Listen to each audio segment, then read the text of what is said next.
one part of my game has benefited the most from caddying, it's absolutely course management. Like, for instance, Ocean Course is a Pete Dye course. What he does is visual deception. He makes it look like there's nowhere to land your tee shot when in reality there's a 60-yard fairway out there. So a lot of times while I'm caddying on the second hole and the guys are looking at it and I can see in their face that they're like, where do I hit this? This looks impossible. I'll tell them, look, to you this looks impossible, but to me I see if you know how far you hit your driver, then you have literally 100 yards of room out there to land this. So if we pick the right target, you got 50 yards on both sides. So I would say course management is by far the thing that I've learned the most from caddying. Hi, this is Jonathan Young from Rosamond, California, and I play at Edwards Air Force Base Club Muir Golf Course. Brought to you by Dynamic Golfers. This is Golf Smarter number 836. Thanks, Jonathan. And Edwards Air Force Base? Dude, that's not far from where I live. Let's play together sometime. And congratulations, because your episode intro has just earned you a free year-long membership to Dynamic Golfers. Being a caddy made me a much better, much smarter golfer with entrepreneur Henry McGannon. This is Golf Smarter, sharing stories, tips, and insights from great golf minds to help you lower your score and raise your golf IQ. Here's your host, Fred Green. Welcome to the Golf Smarter podcast, Henry. Thanks, Fred. Happy to be here. I'm excited that you have me on. Well, I understand you really haven't been reaching out to podcasters very much. I'm a first for you. So You're the first podcast I've ever been on. Well, listen, it's going to be worth it for you and for the audience. So just chill out, relax. It's nothing to be nervous about, because you have some great stories to tell, and that's what I love more than anything in golf is great golf stories. So we're going to talk about you as a player, and you am much more interested to have a caddy on. I love talking to caddies. So, and you probably have some great stories. And then later on, you've started your own business, and I'm just excited for you, and we'll talk about that too. But let's get started with caddying. You're not that old. And did you start caddying? How old are you? I'm 26. I started caddying when I moved to North Carolina for college. I went to community college in Pinehurst, so perfect place to start caddying. I was 17. Oh my gosh. Where'd you grow up? I grew up in Spring Lake, Michigan, which is a small town like 30 minutes west of Grand Rapids. But you grew up playing golf. I grew up playing golf when I could. You know how Michigan is. It's maybe 6 months out of the year. Yeah. So as much as I could, for sure. Oh, but you were hooked. So what is a kid who's hooked on golf and only gets to play 6 months out of the year? What do you do in the off season? You just play other sports and not think about it? That's a great question. I was never a skier or a snowboarder, so oh boy, pretty much just played basketball throughout middle school and high school. In the winter, that kept me busy during that time of the year. Maybe little video games, but yeah, I was missing golf for half the year for sure. And so many people, especially in Michigan, in the central west, the central part of the country, you get slammed, but you have some great golf courses and you have some great golfers there, but you just can't play. I just can't imagine that. I'm so glad I'm. Yeah, no kidding. The public golf in Michigan is unheard of. It's so good. So you moved to North Carolina to go to college. How did you get started caddying? Well, I moved to Pinehurst, and actually, believe it or not, my father was the caddy master in Pinehurst before I was born. So he didn't have any pull or anything there at the time, but he told me to go out there if you time it right at the beginning of the fall or the beginning of the spring. Resorts like that are always busy and always need extra caddies. So that's what I did. I went out there in, I believe, September of 2013 and talked to the caddy master, and he was like, yeah, come on, you can carry 2 bags. Let's go. Wow. Now, did you grow up hearing stories? Did your dad have stories about caddying? He did, yeah. He has like hundreds of them. He never really caddied a lot, just if he really needed to on a busy day as the caddy master. But he just started out as caddy master? Yep. He just started out as caddy master. Wow. Sorry? Don't you have to earn that position? Don't you have to Um, yeah, I guess so. I guess I never really asked him how he just started out as caddy master. I think he grew up caddying when he was little, up in Okay. Connecticut, just as a kid at a country club. But yeah, he just jumped right into the caddy master spot. Wow. Wow. So it was not something you said, hey, mom, dad, I'm going to go start caddying. And then they were like, oh, no, don't waste your time doing that. Your dad was probably all in when you told him about it. Oh, he was all in. He knew that caddying meant free golf for me, and he knew that if I caddied a couple times a week, I'd make a couple $100, and that's money that he didn't have to send me. Oh, there you go. He's practical too. Yeah, Makes a very makes a lot. practical. That's the main reason why I'm still doing it. So, how did caddying impact your game? I mean, you went to college because you wanted to play golf competitively. You went Yeah, down that's to North right. Carolina for that. Yep. So I had some D1 offers in Michigan. The biggest one was Oakland University to play golf for them, but it's just like we talked about earlier. You can only play for like 6 months out of the year up there, Yeah. and they went down to Orlando a couple times in the spring and a couple times in the fall. So we would have had some winter golf, but moving to North Carolina, playing at the community college, I knew I'd be able to play way more year round at least, and Hmm. yeah, that was really the reason why I ended up down there. Okay. And so, what did caddying? What kind of impact did it have on your game? Well, just watching other people play and seeing what types of shots work for other people, what kind of games they have. Do they hit similar shots to me? Do they hit as good of shots as I do? Pretty much just paying attention to their games, observing, watching them play under pressure, watching them play while they're relaxed, really just observing their tendencies and thinking about that in terms of my game and how I could use that towards my game. And when you talk about them being under pressure, is this basically because they're playing for a couple $100, or I think because that, was yeah, it the that money, is or the was it main the reason. competition of maybe winning a club championship or anything? Where did you see Yeah, more so I pressure? started at Pinehurst, which is public, so there's no club championship or anything. And I think a lot of people, when they show up to a place like Pinehurst or the Ocean Course, where there's been majors, they're like, "Oh, Tiger's played here. Oh, Phil's played here," and they're nervous and they really want to play well. And in reality, those are a couple of the hardest courses in the world. So it's going to be hard for them to play up to their expectations. So when I say playing under pressure, you see it a lot on the first tee, guys talking about why they're nervous or how they're nervous.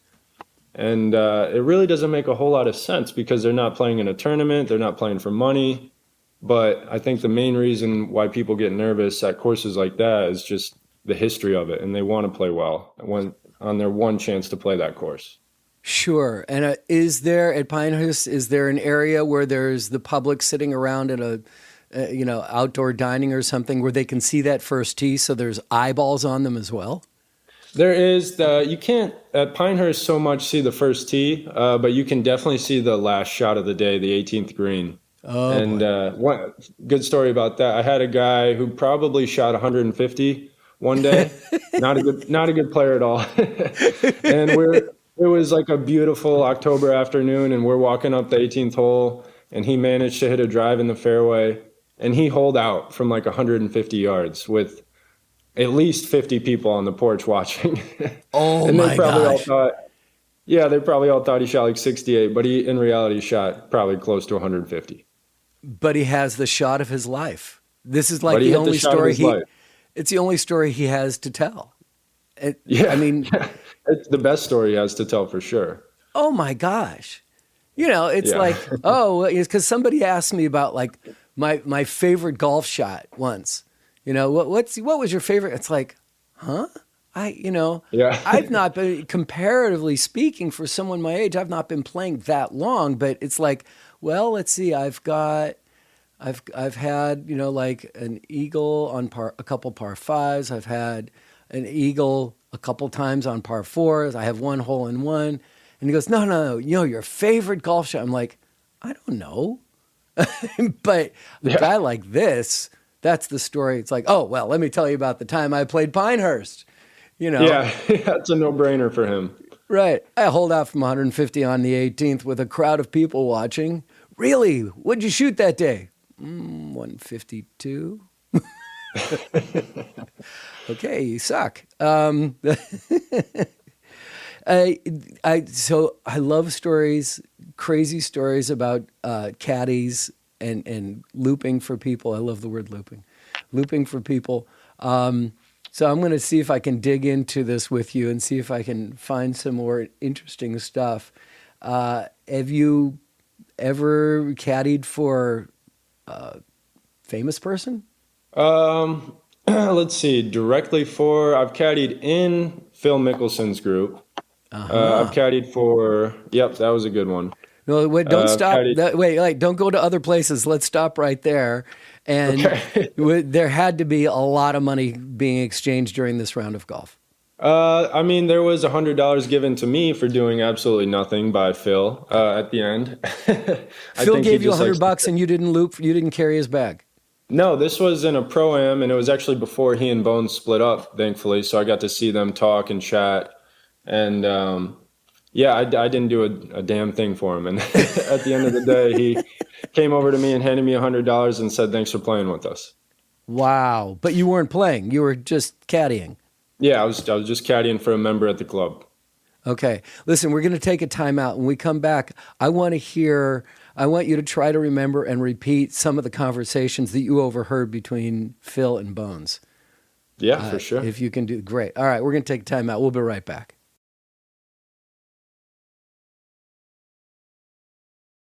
This episode of Golf Smarter is brought to you by Dynamic Golfers.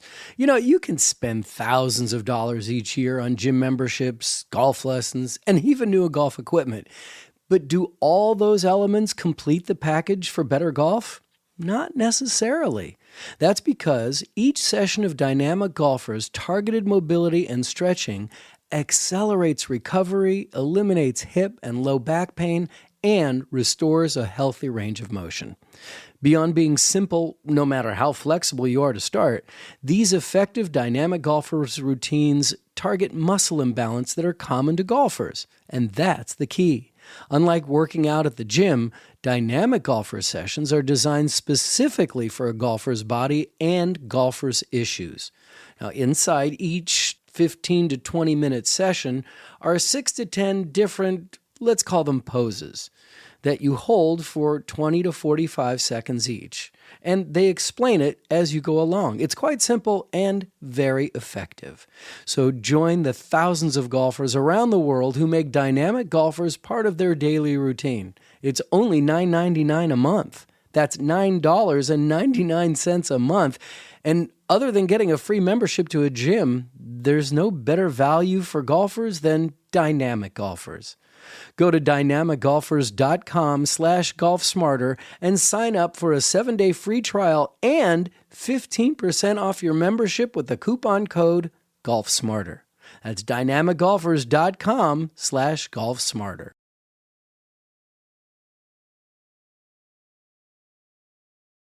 All right, so you got the chance to be a caddy in a Phil Mickelson's group on a pro-am.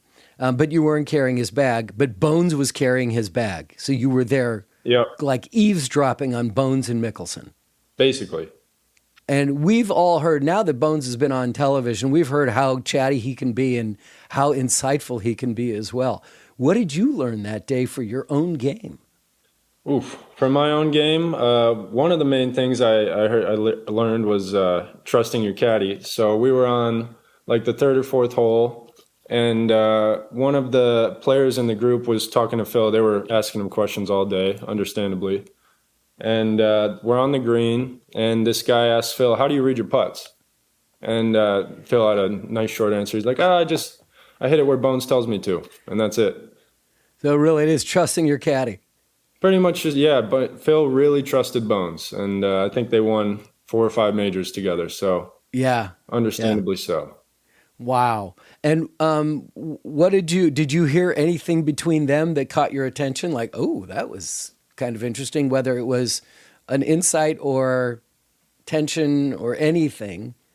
Was there Yeah, I anything? heard them talking about how. So this was at a course called Eagle Point Golf Club, who hosted the Wells Fargo in 2017 because Quail Hollow had the PGA that year, and Quail usually hosts the Wells. So one thing I heard them saying was that this was the best conditioned non-major course that they'd ever seen. So that was pretty surprising, and I was really happy to hear that. I was proud of that because I was a caddy at that course, so Sure, that was of cool to hear. course. Yeah. Now, have you caddied at other courses? Yeah, so started at Pinehurst. I was there for about 3 years, and then I went to Eagle Point, the place where I caddied in Phil's group, which is in Wilmington, North Carolina. And then from there, I moved up to Asheville, North Carolina, where I caddied at Biltmore Forest while I attended UNC Asheville, and now I'm full-time at the Ocean Course. So 4 courses. And you're still looping Still looping full-time, 6 days a week. 6 days a week. How many rounds a day? Typically just one. We'll go twice in the spring and fall if it's really busy, but we have a lot of caddies. And the caddy masters out there do a great job of keeping everything organized. So for the most part, just one. You can do twice, go twice if you want, but that's a really long day. That's a really long day. And are you carrying 2 or 4 bags at a time? We're carrying two bags at a time, one on each shoulder. So you have 2 caddies going out together, generally? Yep, 2 caddies, 4 players. You got it.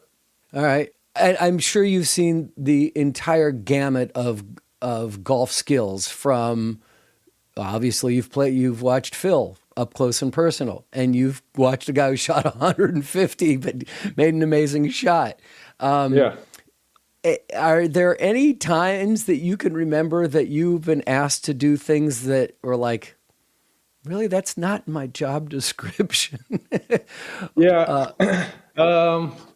It definitely happens. Yeah. I would say the first thing that pops into my mind on that one is a story. It was in Pinehurst. It was on number 4. Occasionally we would go caddy on number 4, not just number 2. And this you're Pinehurst. When you say Pinehurst 4, you're not talking about hole number 4. You're talking about course number 4, right? Course number 4. Yeah. Good call. Course number 4, not the 4th hole. Okay. And we were on the 13th hole of course number 4. And it was me and another caddy, 4 players, 2 caddies, and they were playing this game called the Mother Ball. And the way this game worked was it was just a regular golf ball, but marked up all crazy. And the ball rotated each hole from player to player. And the game was, if you lose the Mother Ball, it's a 10-stroke penalty for your team. So it's bad if you lose the Mother Ball. Yeah, interesting game, I know. So we're on 13, which is a short par 5 with water up the left side. And one of the players goes for it in 2. Thankfully, it wasn't one of my players. And he puts the ball straight in the water. And we're walking up to the green, and he asks his caddy, hey, would you mind going in there to get that ball? So the caddy strips down to his boxers and literally dives into this disgusting golf course fertilizer pond and comes out with the ball. Was it just off the edge and you had to walk in, or did you have to swim out to it? He didn't have to swim out to it, but he was down there. He was probably a good waist deep at least, and then he had to kind of go under to get the ball. So he was fully soaking wet when he came out. Well, you guys carry towels, but not for that purpose. Yeah, we carry pretty small towels, and usually by the 13th hole, they're covered in dirt if we're doing our job right. Yeah, exactly. Oh my God! So the guy had to go. No, wait. There's no alligators out there, right? No alligators in Pinehurst. Yeah, if they were playing that game on Kiowa, the answer definitely would have been no, but this caddy was happy to do it in Pinehurst. Interesting. Oh, that's a great story. Thank you. So what do you learn from, from caddying, but not just about people? I'm more interested in the things that you would learn about playing a golf course and learning about reading golf courses. Oh, yeah. Course management. I would say if one part of my game has benefited the most from caddying, it's absolutely course management. For instance, a lot of times the second hole at the Ocean Course is Ocean Course is a Pete Dye course. So what he does is visual deception. He makes it look like there's nowhere to land your tee shot when in reality there's a 60-yard fairway out there. So a lot of times while I'm caddying on the second hole and the guys are looking at it and I can see in their face that they're like, where do I hit this? This looks impossible. I'll tell them, look, to you, this looks impossible. But to me, I see if you know how far you hit your driver, then you have literally 100 yards of room out there to land this. So if we pick the right target, you got 50 yards on both sides. So I would say course management is by far the thing that I've learned the most from caddying. How often do you suggest to somebody, it's like, you know what, I don't think you should take your driver here. I think maybe you should pull a 3-wood or even hit a 5-iron and get yourself in good position. You don't need to go as far as you possibly can because, frankly, I've seen your short game and you need to hit a longer iron. You don't want to be within 30 yards. You'd rather be in 80, 90 yards because you're better with that club. Have you had to be in those positions where you call people and say, oh, yeah, absolutely. I would say that's a function of a caddy. Yeah, exactly. I would like to be in that position every day. Some players are more willing to listen to the caddy than others. I guess something I say to a lot of players is, okay, smart shot or fun shot? Where if we're 250 from the green and there's trouble up there, all surrounding the green because it's a tough course, and the guy hits his 3-wood maybe 250, the smart shot here is just to lay up to his favorite yardage, which might be 80, it might be 100, wherever he's most comfortable hitting his approach shot from. Whereas the fun shot is just rip 3-wood. You're probably going to hit it in the junk, but it's the fun shot. Yeah, we have a thing that we say here on Golf Smarter a lot, and it's one of the things that I get fed back to me from my audience more than anything is never follow a bad shot with a stupid shot. Yeah. I heard that on one of the other podcasts that you were talking on. That's very good advice if you want to eliminate the others. Right. And, recently I've had to amend that for myself to never follow a bad result with a stupid shot because I recently hit one that ended up behind some trees. It was difficult. I couldn't see the flag. I knew that don't go for it.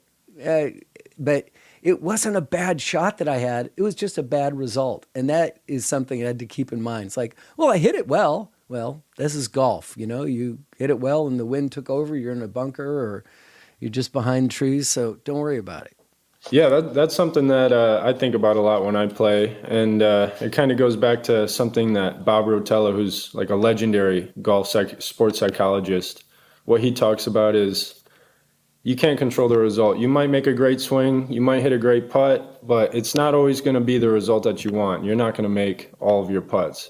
And all you can control is putting your best stroke on it or sticking to the game plan of your swing thought, whatever that might be, and forgetting about the result. So that kind of goes back to a great quote from Bob Rotella.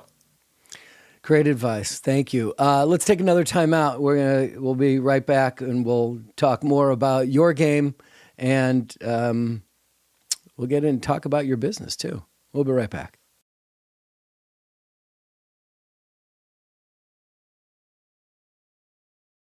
Henry, has all of your efforts as a caddy just been concentrated in the North Carolina area? Or have you gone out in other states or other locations and caddied as well?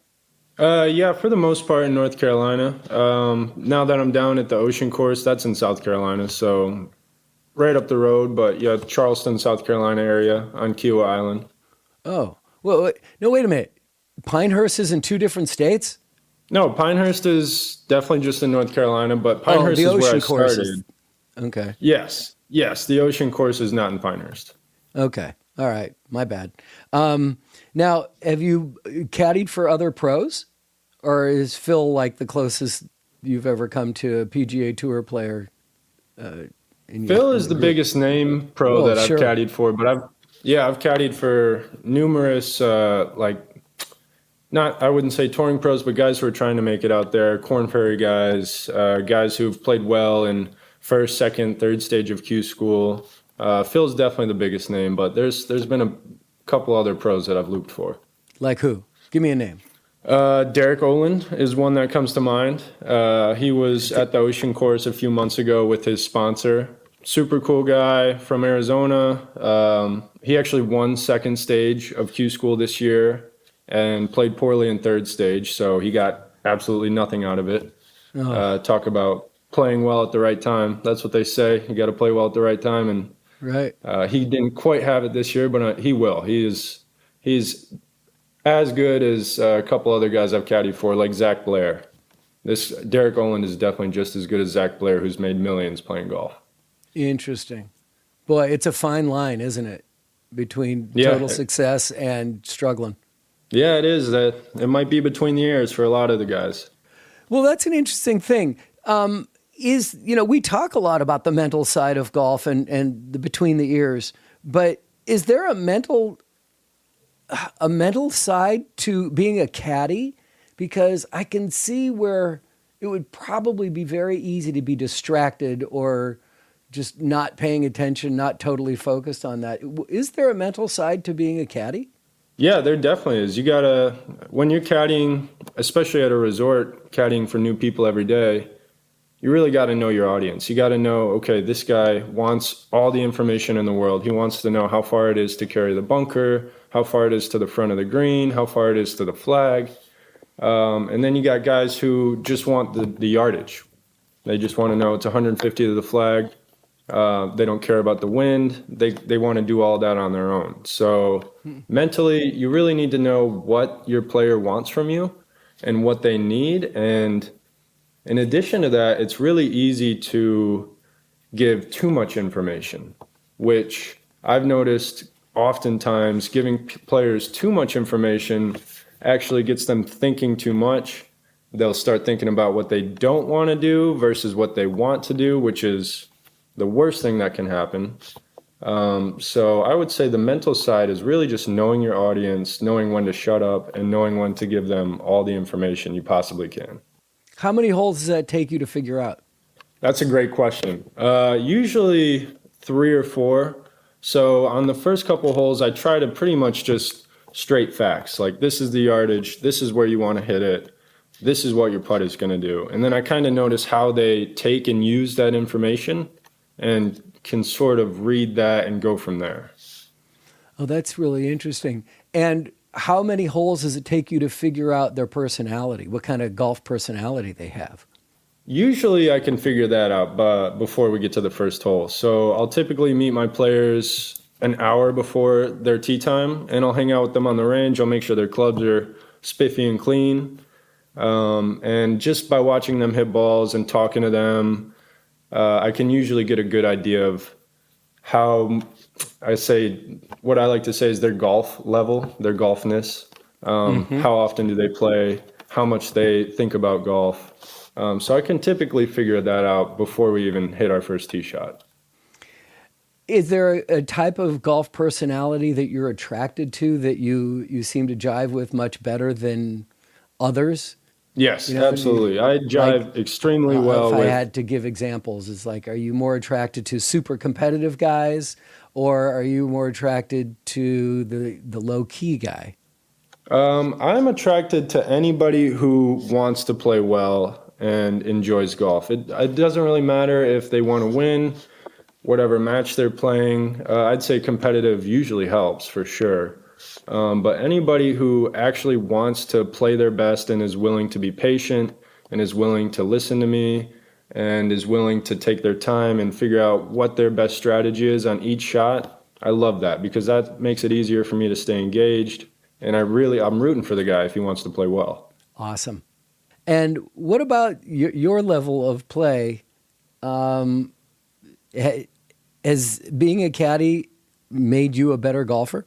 Being a caddy has absolutely made me a better golfer, yes. It's really helped me more so with anything than course management, for sure. It helps me think my way around the course because I think for other people all day while I'm caddying, so I'm pretty good at just making the right decision on the course. Executing is always a different thing. And what about your level of success? How are you planning on going to Q school, or would you like to be on the tour, or have you gone as far as you think you're going to go as far as competitive golf? I definitely like to be on the tour.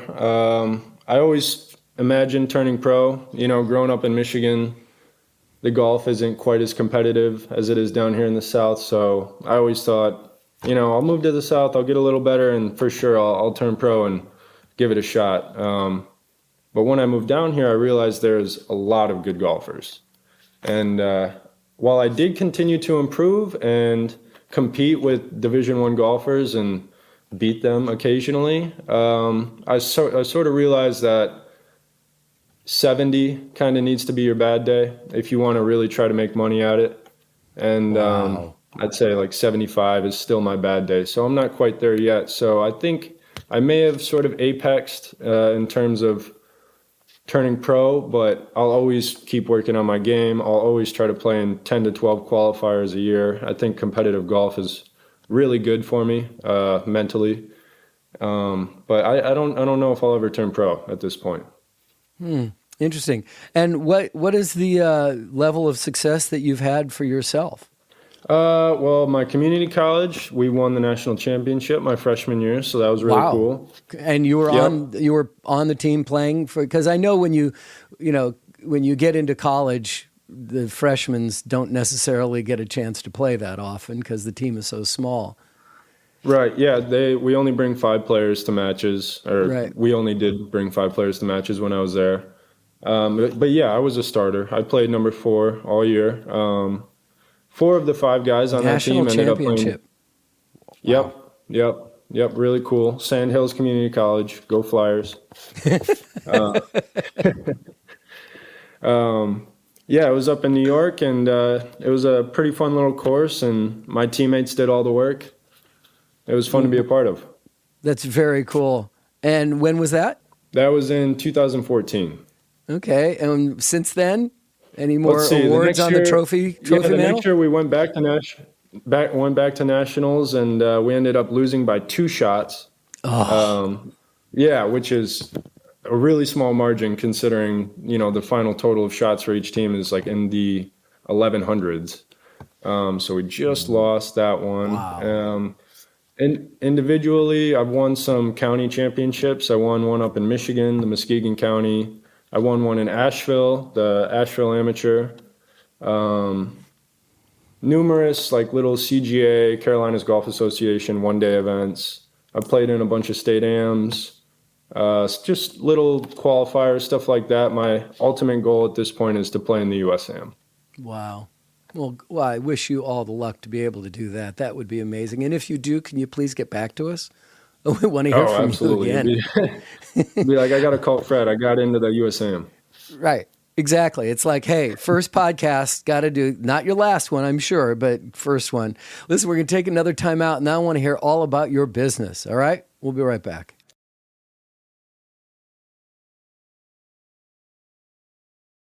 This week on Golf Smarter Mulligans is part 5 in our 9-part series, Spring into the Golf Season with Tony Manzoni, that will run through the end of April. Now, in this episode, I was actually amazed at Tony's club choices in his bag and that he only carried 2 wedges. But he explained the importance of being able to make multiple types of shots with every club. The great players like Hogan, he would hit every club in the bag during a practice round 25 times, and he'd hit them different trajectories, left to right, right to left, high and low. And he could stand out there and with his whole set of clubs and hit a green about 150, 160 with every club in the bag, including the driver. So he had the ability to speed it up or slow it down and still make a legitimate swing and hit the ball flush. That's what's missing today. If a person would take the clubs that they have and practice with them and use them for different distances, you'd be surprised. They could literally eliminate some of the clubs in their bag and still be able to play without any problem. So as I was laying in bed last night, I realized that I told you about my favorite greenside chipping tip from Tony, but a critical element that I forgot to mention was that when you use this method, when you use the putting stroke with your 8-iron, you need to have the toe of the club down on the ground. Usually in your setup, you may have the sole of the club flat or even a little bit toe up. But for this, you need to have the heel off the ground and put the toe of the club down and keep the club head close to your feet.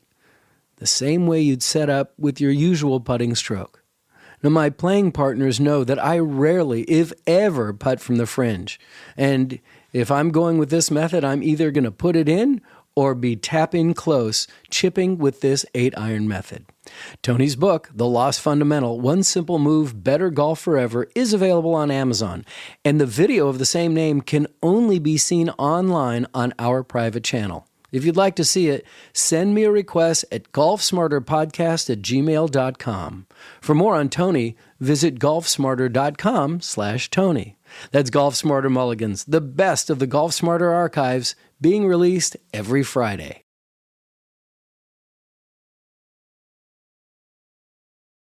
Henry, you actually initially approached me with an email because you're starting your own business. I love entrepreneurs. I love the idea because, listen, don't worry about the horse being blind, just load the wagon. As I talked about a lot in my, when John Madden died, he was a mentor of mine, and he used to say that to me all the time. So I started my own business not knowing what I was going to be doing, and that's worked out well for me. So I want to hear about your business. Let's start out what it is that you have that you're selling to golfers. Cool. So what we are offering golfers is high-end golf shirts at an affordable price. That's a great combination right there. Yeah, you got it. The golf shirts are awesome. We're learning a lot about everything that goes into making a golf shirt, and we've made probably our best golf shirts yet. They're really nice. The main reason why I started this company is because growing up and all throughout college, the only golf shirts I really had were golf shirts that I'd either won in tournaments or golf shirts from golf courses I worked at. And I was thinking about it one day. I was wondering why I never bought golf shirts, and I realized that I just couldn't afford them. So with that being said, I thought about it. There's a lot of other golfers like me who might not have $100 to spend on a golf shirt when they'd rather spend that money on golf balls or golf gloves or greens fees. So right. I looked into it, and golf shirt. Yeah, exactly. So, I mean, we really just want to make high-end golf shirts affordable so everybody can afford them. So what in your mind, what does that mean, a good golf shirt, a high-end golf shirt? What is that? Good question. A high-end golf shirt to me is like a performance material, a polyester spandex blend. So what ours are the 92% polyester, 8% spandex, which is stretchy. It's great when it's super hot out. Because the sweat doesn't go through them. You can't see it that you're sweating. It's moisture wicking, I guess, is a better way to put that. Let's see, on top of that, they're wrinkle free. Pretty much any aspect of a high-end golf shirt that you might have, your favorite golf shirt, ours have as well. So what to you is the gold standard in golf shirts? And I'm talking about quality, not price. Because that can range from any major brand to small brands. But for you, what do you see like this is who we're going after? Well, I always tell people the gold standard in golf shirts is Peter Millar and FootJoy. They make the nicest stuff. You can't deny it. They hands down have the nicest clothes, nicest golf shirts. And we're really modeling our shirts after theirs. Our prints and designs are totally different. And our pricing is definitely different, but they're the gold standard of quality in golf shirts. And we really try to model our stuff after them and use them as inspiration. And do you have a designer or are you just going, well, let's pick this color and here's a shirt in that color? What do you do with that? Yeah, I'm the designer. I do it all myself. I design them on Adobe Illustrator, which is way more robust than I thought it was going to be when I first started this. Adobe is a really great yes, product. Yes, it is. It took me a long time just to figure out how to make simple patterns. But it's actually, we have a great supplier, so I just send the supplier all of my favorite designs, and they make it happen. Oh, wow. And a variety of styles and not just the designs? You have a good variety, or are you starting small and working your way up? We're starting small and working our way up. Right now we just want to make sure our shirts are as nice as we can possibly make them. So with that being said, we just want to focus on a few shirts in the meantime, make sure they're as good as they can possibly be. And right now they're pretty simple patterns. They're standard stuff like polka dots or stripes, solid colors, pretty standard golf shirts right now. We're just really focused on the quality of the shirt itself. I've noticed there's a lot of, I don't want to call it street wear, but there seems to be some influence from the street to the golf course. And, there are new golf apparel companies coming out with stuff that's directed at a much younger audience. And it sounds like what you're doing is going for a much broader audience. Yeah, so with the streetwear, it's I think there's a lot of people who are getting into golf now, especially now that COVID's hit. We like to call them COVID golfers out at the Ocean Course, people who probably never would have played, but now they're playing because they don't have anything else to do. So with that comes a lot of new players, younger players who see the culture of golf probably as stuffy and old school, but they love the game. So they want to be able to express themselves out there on the golf course in their own way without having to wear, knickers and a button-up shirt. Like the way we kind of look at golfers, non-golfers look at the way golfers dress.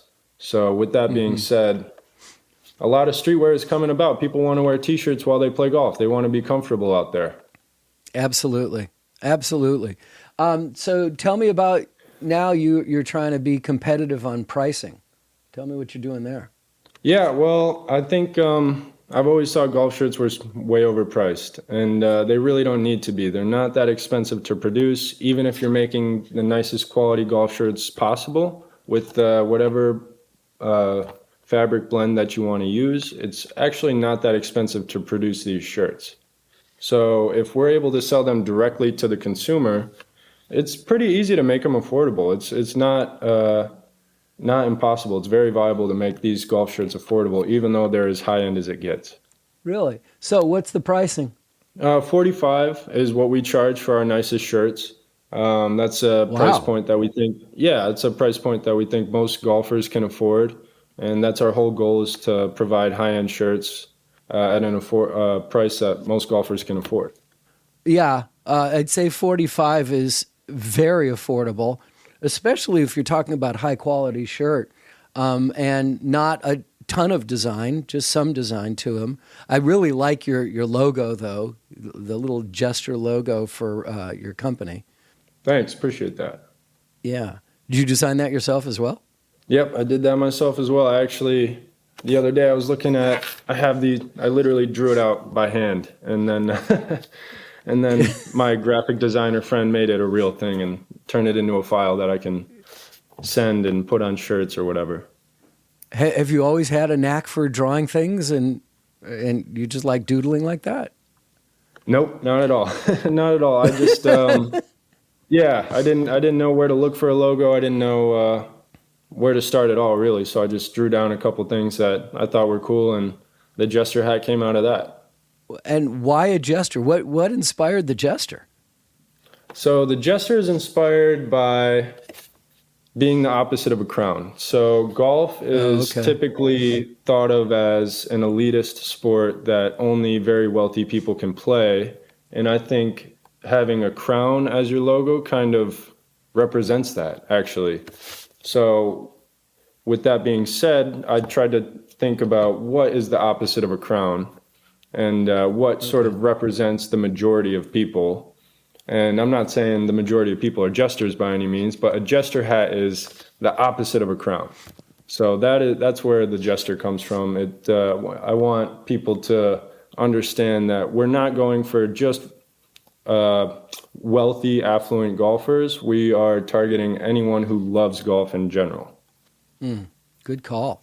So wait, is $45 the base price for your shirts and then they go up from there, or is it the average price? What's the deal? $45 is the price for all of our shirts, no matter what. Oh, all of the shirts? All of the shirts. Every shirt we'll sell forever will be $45. We'll never have a higher end shirt, or not higher end. We'll never have a more expensive shirt than $45. That competes with Costco prices. That's amazing. And I would never buy a golf shirt at Costco. Right. Because I like having logos of some sort when I'm, my golf shirt. It helps me remember what courses I've been to, but it also is like someone says, "Oh, you've played there? Yeah, I have. Thank you." No, this was a gift.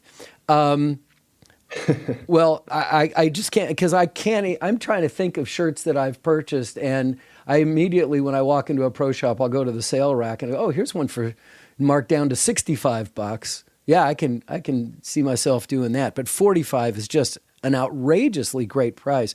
Now, there's shipping. You're not doing free shipping, are you? We do free shipping occasionally. We'll just do like a promotion. But shipping is only $5. The total shirt cost. Yep, the total shirt cost is going to be about $50, including shipping.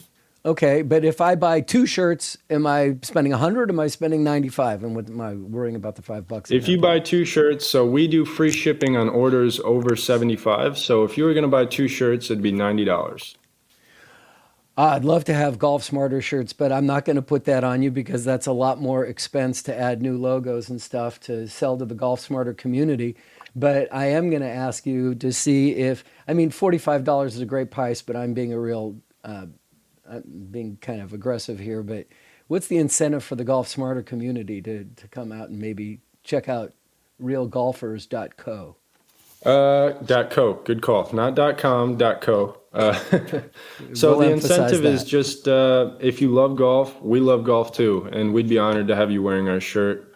The incentive is certainly the price. We want everyone to be able to afford our shirts, and we will be doing a 15% off for Golf Smarter fans.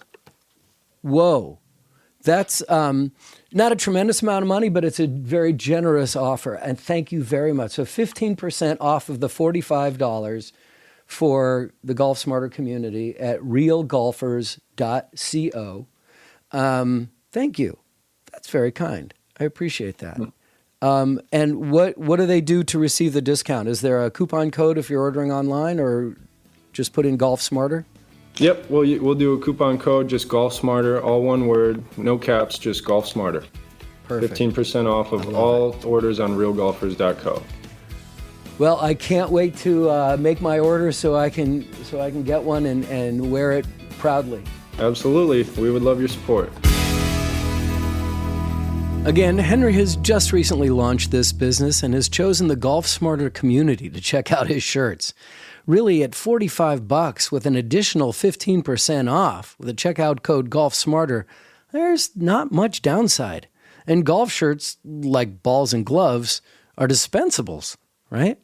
So head over to realgolfers.co, not .com, but realgolfers.co, and take advantage of his very generous offer.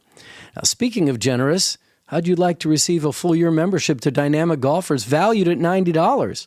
All you have to do is announce the Golf Smarter episode number at the beginning of the show. Just send me an email requesting to do an episode intro, and once I get your voicemail, I'll send you the link to Dynamic Golfers' year-long membership. This one should really be a no-brainer. So to introduce an upcoming Golf Smarter episode, click on the Hey Fred button at golfsmarter.com and let me know you want to play. I'll write you back with very simple instructions and which episode number. Once I get your voicemail, you'll get a full year's membership to Dynamic Golfers.